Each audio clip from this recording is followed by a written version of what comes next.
Hello, and welcome to episode 5 of my 6 free Zoom series, helping educate on CRPS and, by extension, chronic pain. This series is designed to give education and information to people suffering with CRPS that is both free and actionable for you right now from the comfort of your own home. If you are enjoying this series or just joining us, please share this series with anyone who you think might find it helpful. If you are just joining us for this video, just so you know, there are one, two, three, four more Zooms that took place before this and one taking place after this. So please make sure to catch up on those recordings on my YouTube channel, depending on where you're viewing this.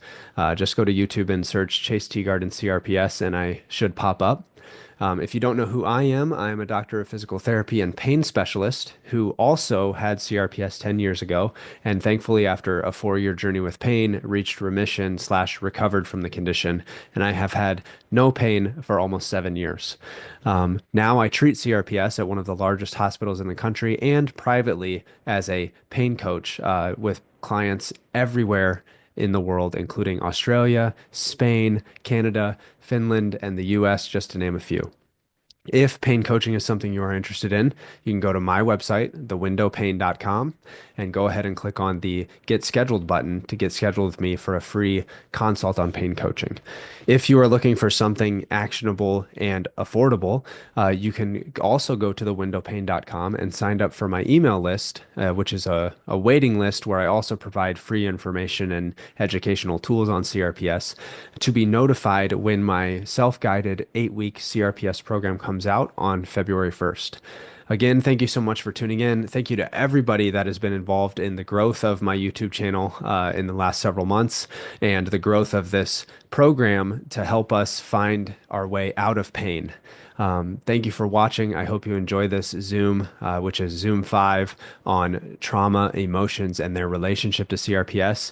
And I hope you enjoy it. And remember, pain is not your prison, it is your power.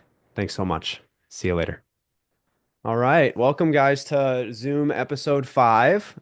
This one is on trauma, emotions, and their relationship to CRPS and chronic pain in general. This presentation today is probably the one I've been looking forward to the most over all the time that I've been doing these Zooms. Okay, so out of the 6 that I'm doing, this is probably my favorite one. I hope and I actually believe that a lot of you will have some revelations today when it comes to your bodies and the physical pain you experience and their tie-in and link with emotions and life experience you have had or are having or worry about having. So let's just jump right into it. And I will ask you to bear with me. I'm getting better on the technological side, I will say. Okay, so can someone verify that we can see the PowerPoint here? I've got some thumbs up. Yep. Fantastic. Okay. I'm going to go full screen on this. Okay, so like I said, Zoom episode 5. Whoops. Trauma, emotion, and CRPS.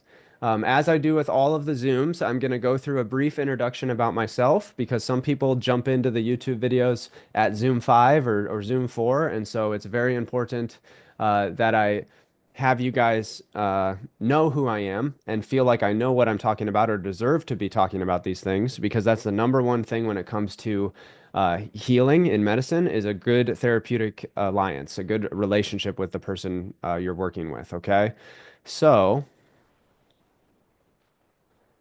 who am I? My name is Chase Teagarden. I am a doctor of physical therapy, and that means I had 3 years of an extensive doctoral program, followed by 6 months of a therapeutic pain specialist certification, and then an additional 2 years of a specialization as a fellow in pain science.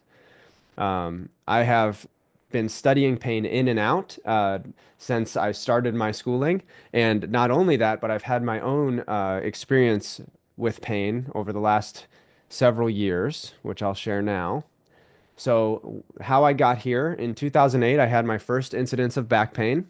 I had back pain on and off for several years, eventually leading to my first back surgery in 2012 on my L5S1 vertebral disc. In 2013, after that first back surgery didn't really do what I thought it was going to do, I ended up having a second back surgery on the same disc. And then about 6 weeks post-surgery, pain in my left foot began, in the bottom of my left foot. After about 8 months of suffering and going from doctor to doctor, them not knowing what was going on, and or telling me it was in my head or I was seeking medication, etc., I was diagnosed with CRPS in my left foot. Uh, as time went on, I laid on my father's couch and wasted away. Um, Eventually, the pain spreading up to my knee and my contemplating cutting off my foot or taking my own life. Thankfully, I did not do that, and I made the decision to push forward. And by 2016, 2017, I ended up completely pain-free. From there, I decided to go on and become a doctor of physical therapy and hopefully help people just like yourselves later on in my life. Okay. So let's start by going over what is pain. You've seen this definition before if you were here for Zoom number 4. And pain is an unpleasant sensory and emotional experience associated with or resembling the association with actual or perceived tissue damage. This definition comes from the International Association for the Study of Pain, and this was put out on July 20th of 2019, so it's a very recent definition. These are the experts in pain. And so when we experience pain, not only are we having a sensory and physical experience, but we are also having an emotional experience. What I think of when I think of this combination is I think of stubbing my toe. When I stub my toe, I get irrationally angry. So there's an emotional reaction to stubbing my toe. But I also have an experience of that pain of stubbing my toe in different ways. So, for example, if it is sunny outside, I just got paid, I am about to go on a date with someone I really enjoy being around, um, at my favorite restaurant, I'm feeling good, and I start to walk out of the house and stub my toe on the coffee table, it hurts a little bit. But if it's raining outside, I've got a bill due, it's Monday, I just got in an argument with my girlfriend, and I have to go to a job I hate, if I'm walking out of the house and I stub my toe on that coffee table, same toe, different pain. So pain is influenced by our emotions all the time, and it can be better or worse because of them. Why is it important to know this definition? Well, as we discussed in the last Zoom, understanding what is happening to you reduces your fear and anxiety about pain, and pain being processed in the same emotion, in the same region of the brain that anxiety and fear is processed partially, reducing that fear and anxiety about what is happening will also reduce your pain. Additionally, pain is also processed in a lot of emotional centers in the brain. And so, just like fear and anxiety, emotions play a major role in our pain experience. Okay. So, we all know that CRPS is characterized as a sympathetic overload. Okay. Our nervous system, our body's alarm system, is in overdrive, it's overreacting. We are stuck in fight or flight, correct? So, I want to break down the root of the word sympathetic to kind of point out something to you. Okay, so sympathetic comes from the Latin root sympathia, and it means feeling in common or sympathy. And it comes from the Greek word sympathia, which means fellow feeling. And then additionally, the word sympathetic comes from Greek words sym and pathos, meaning together, feeling, emotion, respectively. And in medicine, the term sympathetic refers to our sympathetic nervous system, which is the part of the nervous system that controls our fight or flight response. So as you can see, even in our wording and our naming of parts of our body, we see the connection between the physical and the emotional, the physical and the mental, okay? The mind and body are two sides of the same coin. If one is moved, the other will move in response to it. All right. So we are starting to explore this in science. Science has begun to map emotions, both subjectively and objectively. This was a study where they had people kind of color in where they felt emotions. And from a number of people doing that, they came up with this mapping here, this heat map. Additionally, there's been larger studies where they've used actual thermal scanning to start to show emotions manifesting in the body.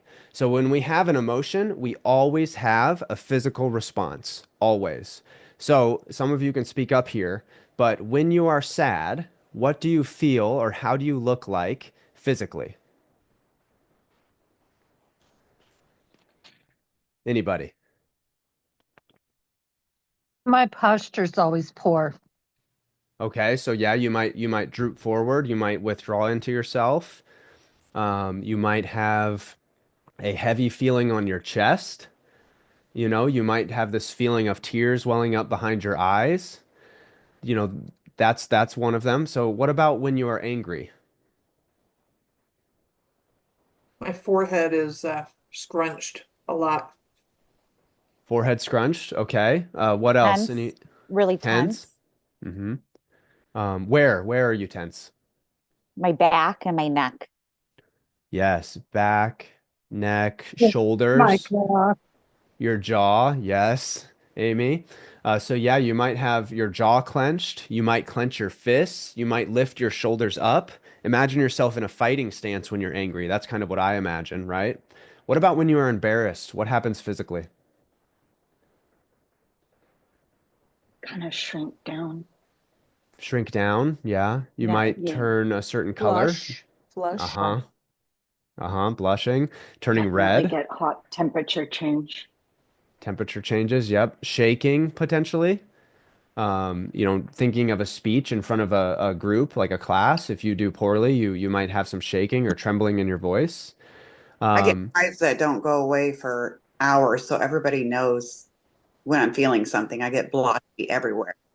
okay, so there's a massive physiological change in response to an emotion that Kelly is feeling, and a lot of us have situations like that, right?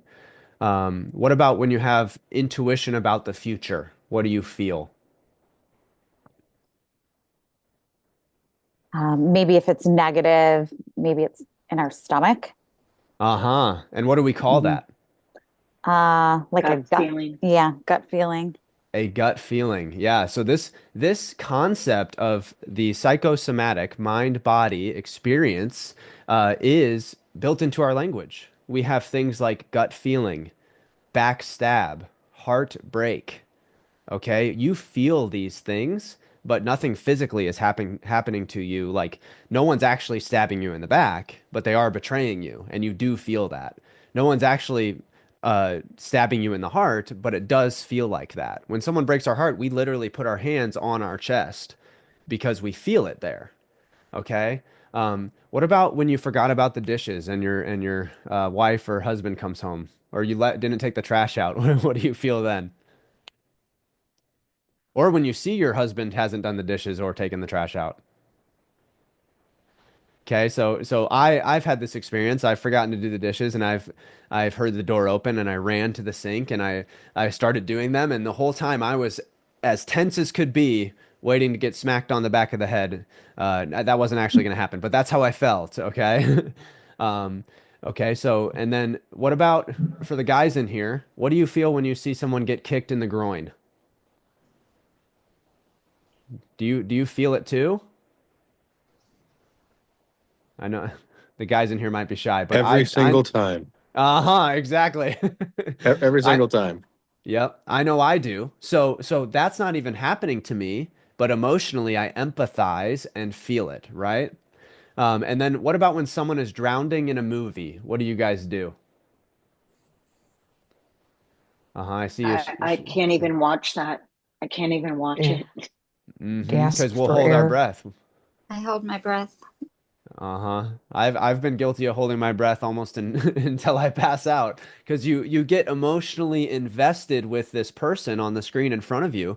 You live vicariously through them, and then physiologically a change happens from the emotional investment. Okay? You don't, it's not like you're consciously holding your breath. That's something that happens subconsciously, and then you realize, oh my gosh, I need to breathe. Um, okay, and that's the tension of the movie creating. A good movie will do that to you. It'll pull you in. So you can see here the extreme connection between our emotions and our physical experience, okay? So extreme that it's been built into our language. Okay, and we'll come back to that connection as well. So,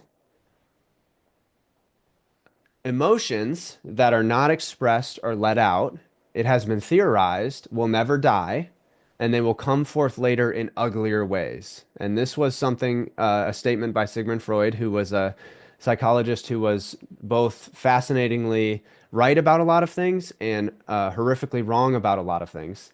But he was wrong in very interesting ways, is what they say. And so that's why he's here, because I think some of his insights are a good teacher for the things that we experience. Okay. So how does this tie in? These concepts that I'm about to present, they are not new concepts. They have been around for years and years and years, and I stand on the shoulders of giants when I talk about these things, okay? These are some of the books that I mentioned in my video yesterday about my top 10 books on overcoming chronic pain that discuss this mind-body connection, okay? Zebras Don't Get Ulcers talks about how the stress of our lives can cause stomach ulcers and why that doesn't happen to animals. When the body says no, hidden cost of stress, the body keeps a score. I'm sure a lot of you have read, and then the divided mind as well. Additional ones, continuing on, like I said, I'm not the only one that has seen this connection. All of these books here talk about the effects of trauma and emotion on our body. And I encourage all of you to read these books and just see how deep this rabbit hole goes. And then continued again, book after book after book, author after author after author, doctor after doctor after doctor has talked about this connection, but it has frequently been lost to time and vested interests in the financial and medical world. There's not much money in something that isn't easily medicated, and so this connection is often lost because of that. Okay, so what do we do? If we see this connection between our emotions and our physical experience, how do we move forward? What does it matter? Like, yes, of course, when I'm upset or stressed out, my pain from CRPS is worse, but there's nothing I can do about it. That's just the case. That's just the alarm system overreacting. That's not necessarily true. As Jung put it here, real liberation comes not from glossing over our repressed or painful feelings, but from experiencing them to their fullest. Okay, so feelings are meant to be felt, and I'm going to teach you some steps to do that. So, firstly, I want you all, after this Zoom, or even now if you would like to create a physical timeline for yourselves. Okay, this is an exercise I do with my pain coaching clients. And it's something I came up with after my own journey through chronic pain. And so I'm going to show you my physical timeline. So, as I mentioned earlier, in 2008, my back pain began. I had back pain off and on at different times of the year for the next 4 years before finally succumbing to having my first back surgery. I was told that I had herniated a disc in my low back. I was told that it was the worst herniation my doctor had ever seen. I was told that I had the back of a 70-year-old. And so I felt my only option was to have a back surgery. So I did. Things were kind of cool for about 6 months. And then suddenly I started having back pain again. I continued to get worse. It had some relief, but then it came back. And then eventually in 2013, that same doctor told me it was reherniated and I need to have surgery again. So I did. Shortly after surgery, I developed a pain in my left foot that eventually spread to my knee, and I was diagnosed with CRPS. As I started to get out of pain, I was developing chronic migraines that would come and go for no specific reason. And then when I eventually got over those in 2019, I was diagnosed with ulcerative colitis. And again, no reason really given for why this was happening. Just take the medicine and endure it. Okay. There's a problem with chasing structures. So my doctors were chasing my herniation as the problem or the reason for my pain, or they were chasing, blood flow issues as the reason for my headaches or tight neck muscles, right? Or they were chasing Helicobacter pylori in my gut as the reason for my gut problems. The issue with this is we are not a structure. None of you in here are a back or a gut or a head. Okay, you're not a hand or a foot or a knee. You guys are Pat or Denise or Deborah or Sean. You know, you are unique and complex human beings. And so when we look at research, structures actually play such a small role in our pain experience that you cannot attribute pain simply to them. And by virtue of that, these studies here, which a lot of you have seen before, demonstrate that even when you have a torn meniscus or a rotator cuff tear or a herniation on your MRI, you can still have that and have no pain whatsoever, statistically. Okay. If I go and scan a team of volleyball players, 30% of them statistically will have torn rotator cuffs with no pain. If I scan a team of professional basketball players, about 25% of them, again, will have torn meniscus with no pain. If I go find a room of people that are 85 years old and I scan 100 of them, statistically 96% of them will have bulging disc, degenerative disc disease, stenosis, etc. But in that 100 people, that 85 people, or sorry, 85 years old, that are 85 years old, none of them have pain. Okay. And these studies here are things you can look up that demonstrate all those things that I just said. Okay. So structure is a red herring.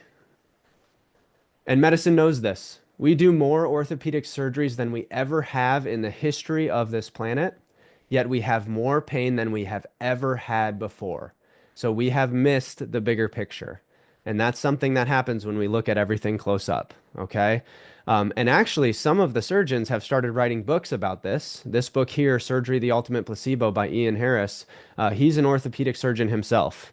And he stands kind of against his own profession in discussing this connection. Okay. So here's the physical timeline again. Okay. Now we're looking at it. We're understanding that maybe some of these surgeries, these medications I was given might have been unnecessary potentially. And so let's take it a step further and let's make a emotional timeline. In 2008, my mom was diagnosed with stage 4 cancer of the brain, lung, and bones, given 3 years or 9 months to live. She lived for 3 years and she then died due to the cancer. In 2013, my older brother died from substance abuse. And in 2014, I was diagnosed with CRPS. From 2015 to 2018, I was struggling to move forward with my life and I was depressed. I couldn't get into physical therapy school and I was doing a master's degree, which I did not want to do. And in 2019, my sister moved in with me, dropped out of high school at the same time that I was president of my doctoral class and taking neuroscience with the med students, which was the hardest course. Now let's combine them. Do you guys notice a connection? Yes. Yes. Uh-huh. So this exercise is truly illuminating for a lot of people. So everyone on this call or everyone watching the recording, I would go and make a physical timeline and a mental timeline and see what you find. And I think you will find something quite similar to this. I want you to not just think about your CRPS experience, but think about your experience with migraines, back pains, rotator cuff tears, etc., and the experiences you've had in your life. I think that this begins to peel back the layers of the distraction that pain is and the utility that pain has. And I'm going to show you what that is exactly now. A lot of us share these personality traits of trying to be the savior. We suppress our emotions. We are hyper responsible and overly conscientious. We try to appear stoic, but we're like a duck. On the surface, we are calm, but underneath our feet are flapping, correct? We are overly concerned with others, with helping them. We feel it is our duty, even at the expense of ourselves. And we are overly cooperative, patient, and passive, but we suppress our negative emotions like anger, frustration, and sadness. According to Alfred Adler's theory of individual psychology, physical and emotional pain are deeply interconnected, with the root of both often stemming from a feeling of inferiority. And individuals utilize their interpretations of situations to create their own experience of pain, whether it's physical or emotional. So what is your language telling you? some of you in this Zoom that I work with as a client understand what this slide means, but let me go through it. So, a lot of times when we are emotionally overloaded or taking on the burden of the world, trying to be a savior, we use phrases like this. And this is what I'm talking about it being built into our language. I have a lot on my plate.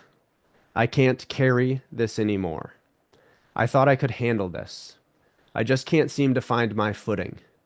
I don't know where I stand. I'm bending over backwards for them. I have a lot on my shoulders. So it's no coincidence that a lot of you that I meet in coaching will say, I have a lot on my plate and have pain in the jaw. You'll say, I can't carry this anymore, and you'll have had back surgeries. You'll say, I thought I could handle this, and you'll have CRPS in the hand. You'll say, I can't seem to find my footing, and it'll be your left foot. You'll say, I don't know where we stand, and it'll be your right. You say, I'm bending over backwards for them, and your whole spine will be a broken accordion. And I have a lot on my shoulders. Well, you can guess where that is, right? What is the purpose of pain? So I've done this demonstration before, but I'll say it again. So you guys are interactive here, okay? So you step off a curb and sprain your ankle. That hurts, correct? I see some Yes. nods. I hear a yes. Awesome. Thank you for that. Now you step off a curb and sprain your ankle, and there's a bus that's about to hit you. What happens? You move out of the way quickly. Yes. And do you notice your ankle hurting? No. You don't. Mm-mm. And why is that? You're just trying to get out of the way of the bus. That adrenaline. Yes, because the butt is a life threat. You will die if your ankle hurts. You need to get out of the way. And so what is happening is the brain, which is connected to our nervous system, right? It is choosing to shut off pain. You will not experience pain because if you do experience it and you stop here in front of this bus, you will die. Pain is a utility to protect you. When you have pain from a sprained ankle, your brain is saying your ankle is sprained, you need to get medical attention and go easy on this. When you don't have pain because you're about to get slammed by the bus, your brain is saying, hey, you're going to die. Let's get away from the bus and then we'll have pain in our ankle. If the brain can stop pain to protect us from a dangerous bus or a dangerous attacker, etc., is it so far-fetched to say that the brain could create pain to protect us from a dangerous emotion? An emotion that might, in fact, kill us if we're experiencing it. So, how does this happen, right? Emotions like grief, those are pretty heavy. It might be hard to experiencing them. But there's other emotions that are hard for us to feel. Even when I was asking you guys in this call to describe what it's like to be sad or angry, it was a little bit difficult for you. And so this is what happens as we grow up. We are told, don't be sad. We are told, don't cry. We are also told, good boys and girls, don't get angry. Children should be seen and not heard. Or we are told, I will give you a reason to cry, or go to timeout until you can behave properly. Now, is this to say that our parents are horrible and bad? No. The things that our parents learned and that we learned are passed down from generation to generation. But to a child, to someone that's experiencing life day by day, these messages tell us that sadness and anger and talking about our emotions or vocalizing them is wrong. And what happens is our brain learns that and it needs to protect us in certain ways from those deep emotions because it feels like those emotions are a threat. How do you heal? Well, we use our adult selves to go back and re-experience these emotions in a safe environment. So when we start to feel sad or angry, instead of repressing that or swallowing it, we are kind to ourselves and we say, hey, yeah, you're angry. That makes sense. I would be angry too if I had to take care of my parents and give up all the rest of my life. Or I would be angry too if I was working two jobs just trying to support my family. Even though I love my children, it is hard for me. Or I would be angry too if my in-laws came over and had no regard for my time or any of my efforts. I understand. Starting to see these emotions as something that is normal, a feeling that we express in the same way we express joy or excitement or happiness, is what helps us start to heal from our past. Ways we can do that is to start practicing recognizing our emotions. So you can go on Amazon or anywhere and print out or order a book or a feelings journal. And every day you can practice at night, what feelings did I have during the day? You write them down and then you conceptualize, okay, if I had those feelings, why did I have them? Starting to take a look at these dangerous feelings and peer into these emotions that we're having will get us better at identifying them when they happen. And then our body won't need to enhance our pain as a utility to distract us. Another thing you can do if you want to make this interactive with your family is you can get a feelings wheel and you can put it on your fridge. And then you can get like 4 or 5 magnets. And all of you in the morning as an activity can go and put the magnet on what feeling you're feeling. And I think you'll find it really interesting how many of the people in the family put a negative emotion. And then you'll be able to say, oh, what's making you feel that way? How can I help?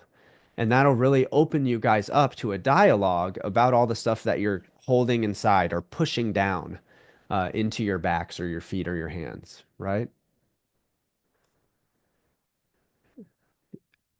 Feelings are meant to be expressed. Just like joy, happiness, and excitement and elation is celebrated, so too can we celebrate anger, sadness, frustration, grief, and worry. I mean, this is becoming so noticed that there's Disney movies about it now. But our emotions are meant to be felt, even the hard ones. It's okay to feel the things you need to feel. Chase, could I say something? Of course.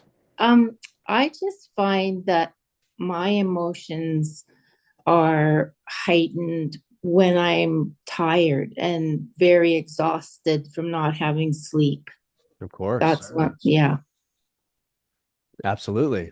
I mean, we all become irritable when we haven't had good sleep over periods of time. I know that the days that I'm having a bad day or have had bad sleep are the very days that the loop on my pants get caught in the kitchen cabinet. Those are the only days that happens, or maybe it's the only day I noticed. Okay, so yeah, you're absolutely right, Pat. Those are contributing factors to our emotional experience. So this is a tale as old as time. If you look in the Bible or in Buddhism, you can see that there are lessons about the body and our emotional and physical experience. And Viktor Frankl in the book Man's Search for Meaning, he correctly says that suffering will cease to be suffering once we can form a clear and concise picture of what is happening. So if you can start to see the emotional connection between the pain you're experiencing physically and also the pain you're repressing emotionally, your suffering, believe me, will reduce because the brain no longer has the distraction of pain as a utility. It's almost as if you break the illusion. So, in all of this that you've been experiencing when it comes to pain or CRPS, I would encourage you to look within and think, what is the lesson in this? What emotion am I missing? What am I not seeing? What am I carrying or holding on to that I might need to put down or let go of? And I think that inquiry into what's going on in your life will be very enlightening and helpful. Now, does this mean that this is all you need to do to get out of pain? Well, of course not. Over the last 4 Zooms that I've talked about, there's been a lot of things that I've given you as a physical activity. Because remember, the mind and the body are one and the same, and so we can't heal the mind simply with the mind, and we can't heal the body simply with the body. This is a multifaceted approach, and that's why surgery or medications and things like that are not the only answer. We need to hit this from all angles. Okay, that's a lot. I'm gonna take some questions now, so I'll stop sharing. Questions or thoughts. I'd love to hear them. What do we got? Oh, I'll actually look in the chat. My goodness. Okay, let's see. Anyone can speak up. I'm just gonna read the chat to see.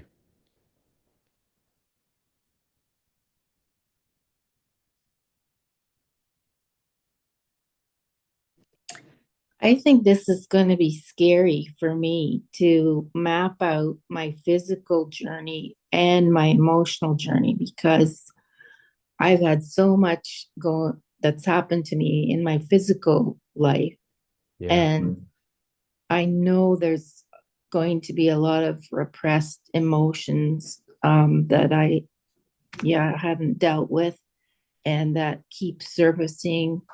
And I can't seem to put those away. They're just always on my mind and in the background sometimes, but sometimes in the forefront. And yeah, so I think this is going to be quite painful. Yeah, it's interesting you use that word. You've selected the word painful. Yeah. I think that you're absolutely right, Pat, and I think you're not the only one watching this video or here in this group that feels like this is going to be really hard. Even as I read my emotional journey, and even as I saw that picture of the woman and the little girl, I had to keep myself from crying and stopping the presentation. So this is something that is very hard. It is very challenging. But it's take it slow, just like we do with physical things. And maybe one day all you do is draw the line and then you come back a week later. Okay? This is something that takes time. We've been experiencing this for a while. We've been taught our whole life to hold things in, but when we push them down and hold them in, where do they go? And I think that that's showing up for all of us in certain ways when we have not only CRPS, but chronic pain conditions. I think this will be a very hard thing for you to do, Pat. I agree. But I also think it'll be a very cathartic thing for you to do. Sometimes the lessons in life that we need to see the most are in the places we least want to look. In filth it shall be found, I think is the way to say it.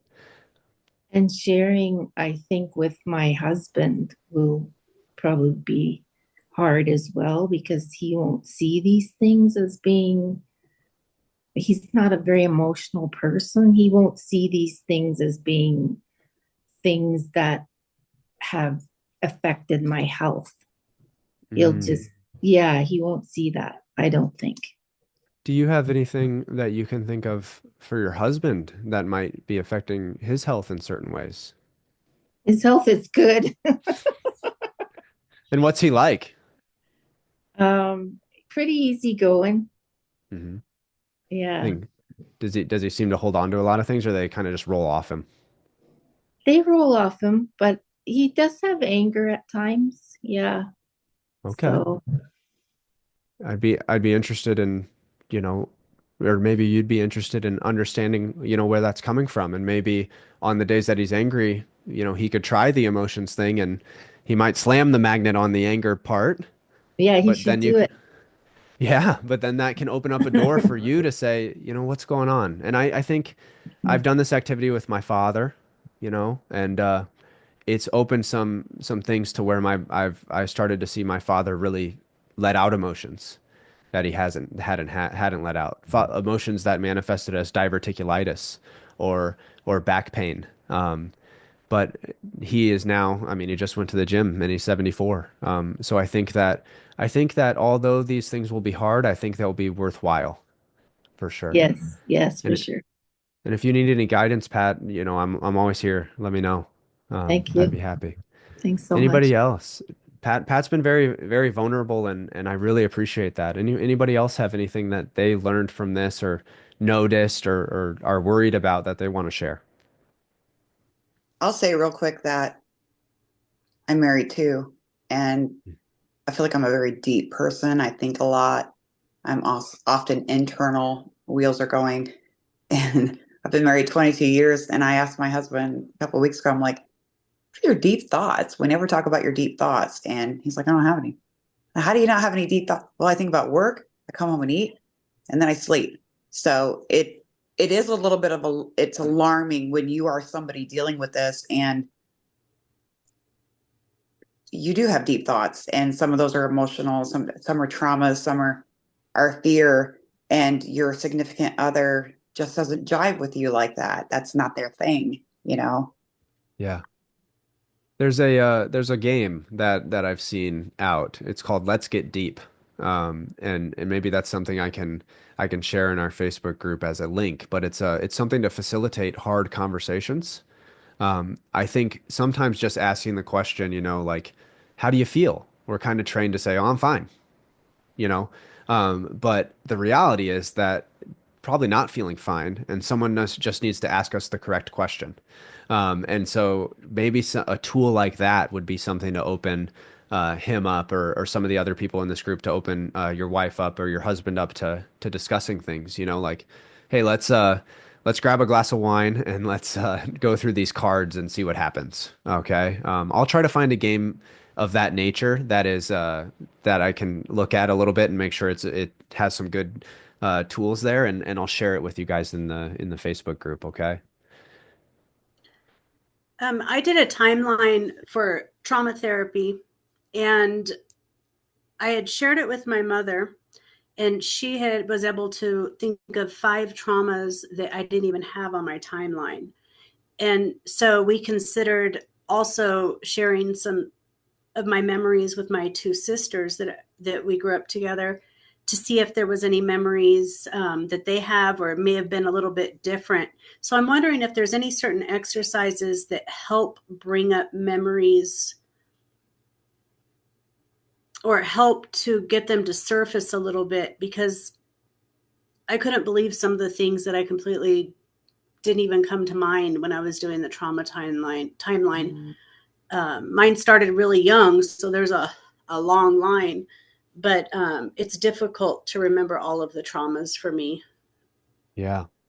Yeah. That is a challenge. I think what you guys did intuitively is great. Talking to your sisters to see if there were separate memories experienced. Gabor Mate, one of the guys that writes When the Body Says No and The Myth of Normal, in those books he discusses that no child has the same childhood.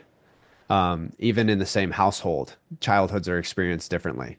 The eldest child has a different experience than the middle, and then the different from the younger, right? Because the parents are learning, etc. But even twins, they have a different upbringing just based on their life experiences. So yeah, I think discussing with siblings, if you have siblings, is a good thing. Discussing with cousins, if you have cousins. Additionally, going back and looking through old pictures. This is something I've suggested to a lot of you, and that was difficult for some of you to even imagine doing, right? Going back and looking through those and trying to recall memories from those days. But then additionally, if you're having trouble with blocked emotions and blocked feelings, the perfect people to help you with that are counselors, psychologists, or psychiatrists. They're trained in that, and they're amazing at helping you find and understand those things that you might have locked away. And sometimes it isn't a matter of necessarily finding those memories, but even if the memories are blurry, it's a matter of finding a new association with those experiences. You can't change what happened, but you can change the way you relate to those things that happened and understanding the people involved. Yeah, I did have one come up without any help other than just, I guess it was years of therapy, that I could not believe that I had forgotten. It was just one kind of a big trauma that I completely forgot about for most of my adult life. And then after Yeah. about 2.5, 3 years of therapy, it came back, and I wish it didn't. But now it's Yeah. there. I'll accept it and then figure out where to put that later, I guess, with some help. What do you mean by put it? Um, compartmentalize, I think is the right word, where I just have to put it on the shelf until I get until me and the therapist get to the point where we deal with that specific event. Gotcha. Okay. So put it on the shelf for now For until you now, can work through it yeah. with a professional. Okay. I like that. A lot of people will say I just compartmentalize it or put it in a box. And I would caution against that, because sometimes the box becomes our foot or our hand or our back or our shoulder. Yeah. Um, absolutely. Well, thank you, Holly. That's for sharing that. Anybody else?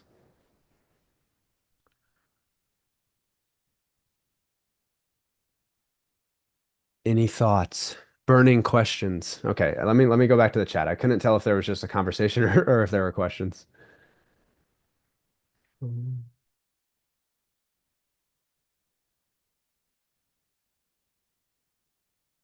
Amber says that she can relate to a lot of this, even though it's her daughter dealing with CRPS. Um, I love that pegboard activity that you got for your daughter as well, Amber. That sounds amazing, actually. If you could send that to me on Facebook, that'd be great. I'd love to have that as a tool. Maybe I can make a video of some of these tools for you guys to use. Mood meter. Interesting. Yes, having butterflies in the belly could be a good thing. I get butterflies in my stomach, when I walk into a room and see a cute girl, maybe, so um, that could be an experience that is good. A lot of feelings, good feelings, elicit emotion or physical responses as well, obviously. If we're happy, we have a happy dance, right? Um, if we're overly excited when we're watching a sports game, we might jump up and throw our fist in the air and yell. Yeah, of course. Thank you, Amber. I appreciate that. Okay. If there's no other questions now, or if I missed something in the chat, you can speak up. Allison, I see you said you're finally able to start meeting with a counselor next week. I'm excited for you. I hope that'll be both difficult but enlightening. Thanks, me too. And I made sure to find one that has experience in dealing with people with chronic pain anyway. He had not heard of CRPS when we spoke on the phone, but at least he has dealt with chronic pain. So we'll see how it goes. Yeah, yeah, let me know. Keep me updated. Okay. Um, Someone said that they've been in therapy for a while, trying to deal with trauma, feelings, and emotions, and a lot of it feels stuck. What can we do then? Talk therapy is only getting me so far. Um, yeah, I can understand that. I mean, obviously, dealing with trying to heal the mind with just the mind can be sometimes be difficult. I would express this feeling of feeling stuck to the person that you're working with and see if they have techniques or things that they can use to help you get unstuck, let's say. If you have done that and they aren't helping you find those kinds of things, then it might be a time to explore other things. You could look up or bring up things that you've heard about. EMDR, you could look up or bring that up to them and see if that's something they offer. But yeah, there's a number of things that you could do. But I would first start with talking to them and saying like, hey, I need maybe activities or I need something to dig deeper here because just talking isn't quite enough for me. And I think they would be thankful that you shared that with them. Okay, I'm going to go back to the presentation here real quick.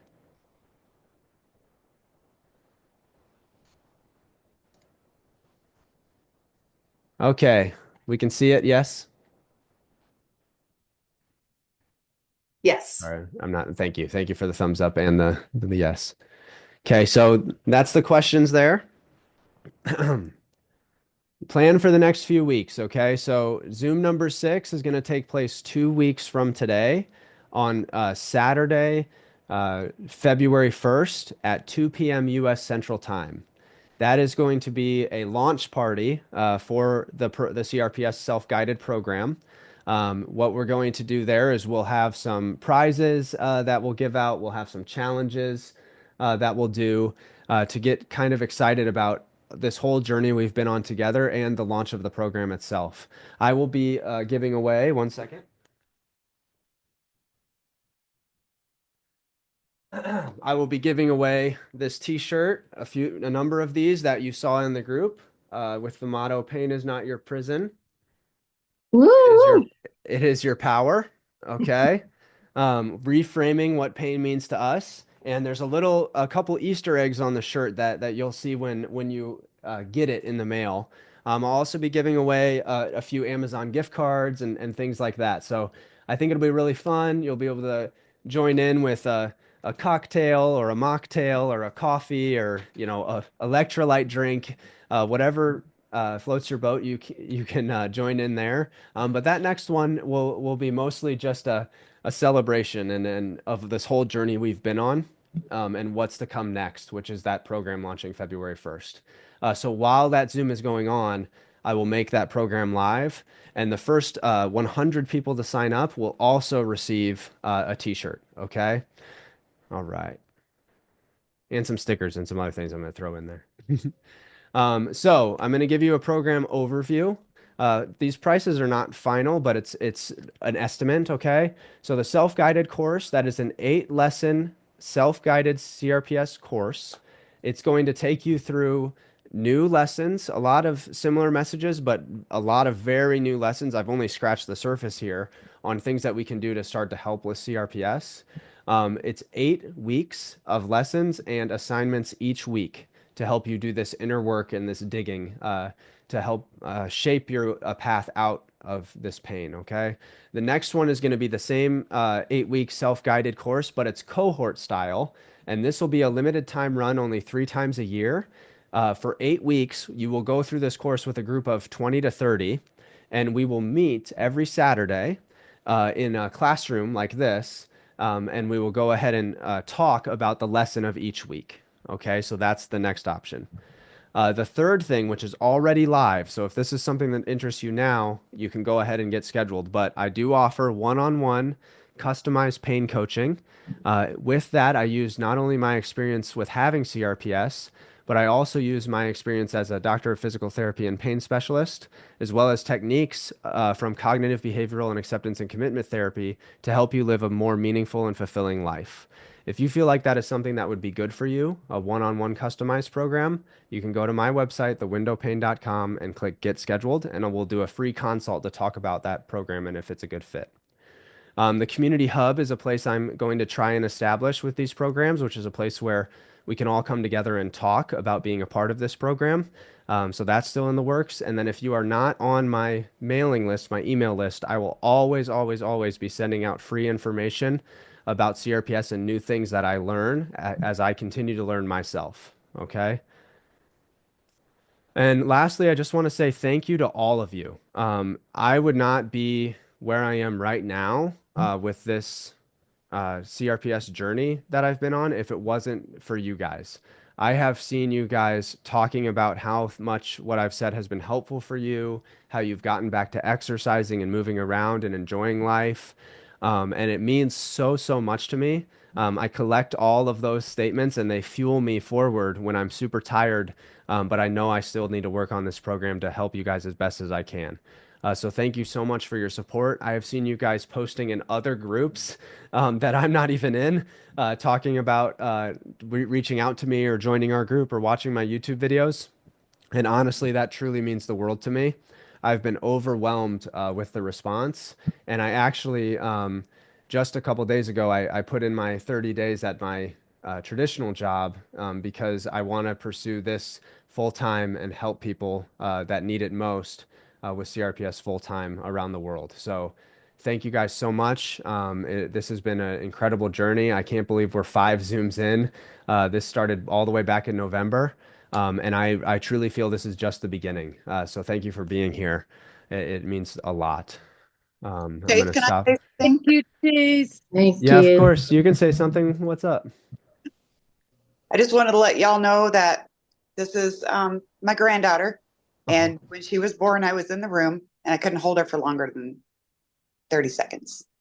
The day she was born. So with the failed back surgery syndrome and the CRPS, I can't hold her for very long. I can hold her when she sits down. So that's one of my goals is to be able to hold her for a little bit longer before she gets too old. But I just wanted to introduce her. Stevie. Hey, Stevie. Nice to meet you. And Kelly's working with me in pain coaching. And so we're going to lean into that goal. And you're going to be holding her all you want, Kelly. That's my plan. So, all right. Chase, when is Yeah. the last time you sent out an email? I sent out an email today, actually, 2 Okay, I emails must today. not be on the list because I've got them previous, but not lately. Not recently. Okay. No. What I'd like you to do is check your spam folder. Okay. See if I'm in there, and then mark me not as spam. Okay. Okay. Yeah, I'll check that. That's what I do. Sometimes when you sign up for the list, it'll throw them into spam at first, and so yeah, make sure to check that. If anyone's hearing this and they haven't gotten the email, make sure to check that.